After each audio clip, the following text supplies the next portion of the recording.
ఇది మామూలు గెలుపు కాదు. ఇంకో 10 ఏళ్ళు మనం అతని నీడను కూడా టచ్ చేయలేం. లోకేషే ఈ పార్టీని నడపాలన్న పట్టుదలతో మీరు ఈ పార్టీని నాశనం చేస్తున్నారు.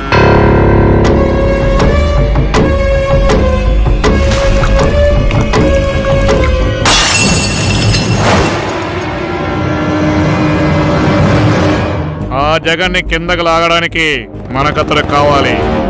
ఆ పవన్ నన్ను ఎన్ని మాటలను నాకు ఇంకా గుర్తుంది. వార్నింగ్స్ కూడా ఇచ్చాడు. మనకన్న కొదుకును అలా తిట్టిన అతనితో నేరు చేతులు కలుగుతారా?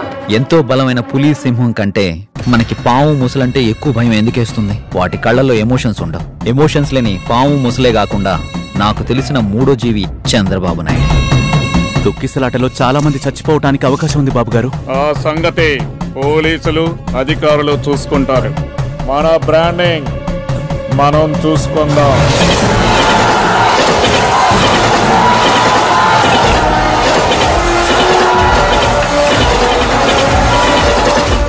ఒక మధ్యతరగతి కుటుంబంలో పుట్టిన సుందర్ పిచాయ్ గూగుల్ CEO అయ్యారంటే కారణం ఇంగ్లీష్.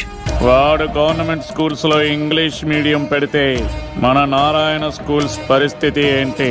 నేను సొంతంగా ఏ నిర్ణయం తీసుకోలేనా? పోయినసారి ఒక్క నేను నిలబడతా అన్న నిర్ణయం నాదే కదా, అదేమైంది? అందుకే అప్పటి నుంచి నేను సొంతంగా నిర్ణయాలు తీసుకోకూడదనే నిర్ణయం నేను తీసుకున్నాను. All the best.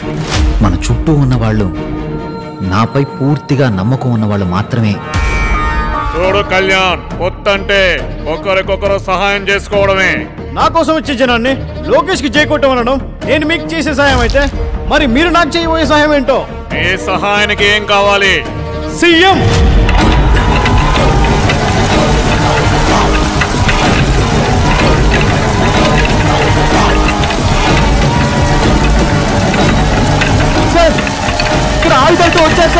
ప్రజలని మోసం చేస్తే శిక్ష ఎవ్వరికైనా తప్పదు అన్న భయం ప్రతి లీడర్కి తెలియాలి.